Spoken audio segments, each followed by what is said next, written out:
Good morning दोस्तों। यहाँ पे आज मैंने ली है ऑफिस से छुट्टी। मैं हफ्ते में एक छुट्टी लेती हूँ। वैसे मेडिकल लाइन में हमें ऐसा कोई वीकली ऑफ परमानेंट मिलता नहीं है, बस हफ्ते में एक छुट्टी मिलती है जो हम ले सकते हैं, तो वो किसी भी दिन ले सकते हैं। तो आज मैंने ली है यहाँ पर ऑफिस से छुट्टी। हम यहाँ पे मेरे हस्बैंड गए हैं बाहर, तो मैं और खाना है और बस मेरा वही रूटीन वाला काम चल रहा है। थोड़ी सी की है साफ़ सफाई और लगाई है वॉशिंग मशीन। अब सर्दियाँ थोड़ी कम हो गई हैं तो गर्म कपड़े उठा के रखने हैं, तो मैंने सारी जैकेट वैकेट धोने के लिए निकाल ली हैं। आज मैंने खाना बनाया नहीं है, तो मैं सुबह से इसी काम में लगी हुई। यहाँ मेरी बेटी रो रही थी, मैं उसे देखने आई हूँ कि क्यों रो रही थी। मैंने उसे पूछा क्या हुआ बाबू, क्यों रो रही है, तो वो बोली मम्मा मुझे वो मटका चाहिए। मैंने कहा चलो ठीक है, मैं तुम्हें मटका ला के देती हूँ। ये मटका मैंने छोटा सा है, मैंने वो अष्टमी का व्रत रखती हूँ ना अपनी बेटी के लिए, तभी ख़रीदा था। तब से ये ऐसे ही रखा है और ये टाट पूरा सामान भरा पड़ा है। मैं उसको चेक कर रही हूँ क्या क्या है, कैसे बहुत धूल भी हो गई है। टाट हमारा बस दिवाली पे ही साफ़ होता है, बीच में कभी भी साफ़ नहीं हो पाता, क्योंकि सामान इतना सारा है कि उसे उतारना फिर रखना इतना पॉसिबल ही नहीं है। जब दिवाली आती है तभी हम अच्छे से टाट की सफाई करते हैं, क्योंकि इस पर बहुत सारा सामान है। हमारे रूम में भी बहुत सारा सामान है, क्योंकि हमारे पास सिर्फ एक ही रूम है, उसी में सारा सामान है। अभी हमने दूसरा रूम लिया है, लेकिन वहाँ पे ज़्यादा सामान शिफ्ट नहीं किया है, तो सारा टाट का सामान तो अभी इसी रूम में रखा है। वहाँ पे सिर्फ खाने पीने का सामान रखा है और थोड़ा सा और फालतू का सामान है। यहाँ पे मैंने लगाई थी वॉशिंग मशीन कपड़े धोने के लिए, बस मेरे कपड़े धुल ही गए थे, मैंने तो कपड़े निकाल लिए। लास्ट में डालती हूँ मैं पायदान धोने के लिए, सारे कपड़े धुल जाते हैं।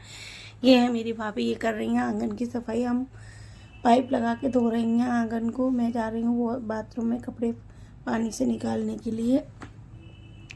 यहाँ पे मैं बस वही कर रही हूँ। खाना फिर से रोने लग गई। मैंने देखती हूँ पता नहीं, वो जब मैं छुट्टी करती हूँ तो वो रोती ही रहती है, पता नहीं क्या हो जाता है।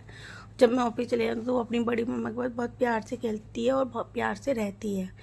अब देखो वो रो रही थी, देखो नाटक कर रही थी।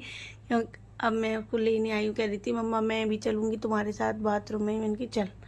इसको वैसे भी सर्दी हो रही थी, तो मैं इससे कह रही थी कि बाबू तुम यहाँ मत खड़ी हो, तुम्हें और सर्दी हो जाएगी, पर वो तो है तो बच्चे तो मानते ही नहीं है। यहाँ पे वॉशिंग मशीन देखो कितना गंदा पानी निकला है ना, पैदल में बहुत मिट्टी भर गई थी तो पूरा एकदम काला काला सा हो गया था पानी। यहाँ पे मैं पहुँच गई हूँ बाथरूम में कपड़े पानी में खंगालने के लिए। यहाँ पे खड़ी थी मेरी बेटी, मैं कह रही थी बाबू अंदर चली जा तुझे और सर्दी लगी, लेकिन वो तो सुन ही नहीं रही थी। जैसे तैसे मैंने उनको भेज दिया खाना को अंदर, और इसके बाद फिर मैंने ड्रायर लगाया कपड़ों को सुखाने के लिए।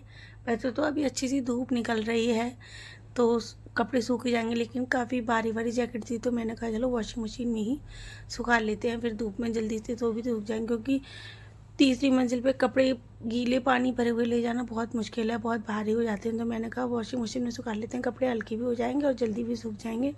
तो यहाँ पे मैंने बस वही किया है। यहाँ पे मैंने वॉशिंग ड्रायर कर लिए हैं कपड़े और थोड़े से रह गए थे, तो मैंने कहा कान थोड़ा जा कान। मेरी बेटी बोली मैं भी डालूंगी मम्मा, मैं भी डालूंगी, देखो आ गई मेरे पास।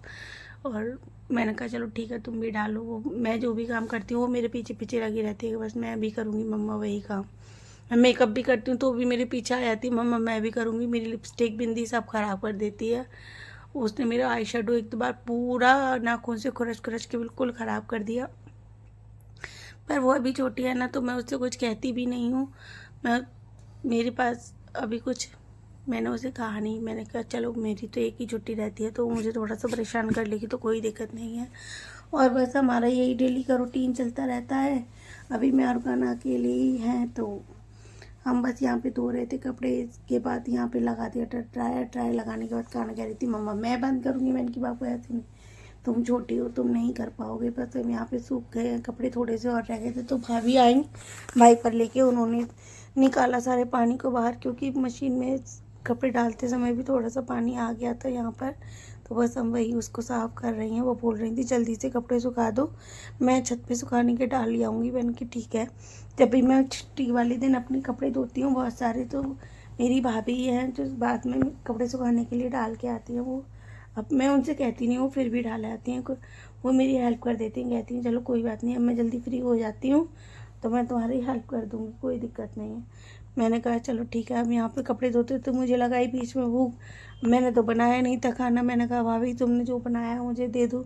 उन्होंने बनाई थी अरहर की दाल और रोटी, तो मैंने कहा चलो मुझे 2 रोटी दे तो डाल दे, तो वो ये मैंने खा रही हूँ यहाँ पे। अब सामने बैठी थी रोनी, वो भी मुझे देख के वो खो कर रही थी। रोनी ये मेरी पेट्स है, इसका नाम रोनी है, तो मैंने इसको भी 2 टुकड़े रोटी के दे दिए। अब ये खा भी नहीं रही, बस मुझे देख के खो कर रही थी।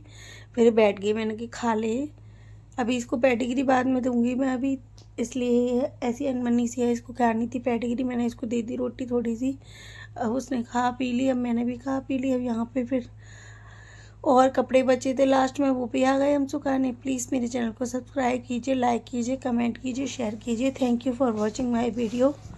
Thank you.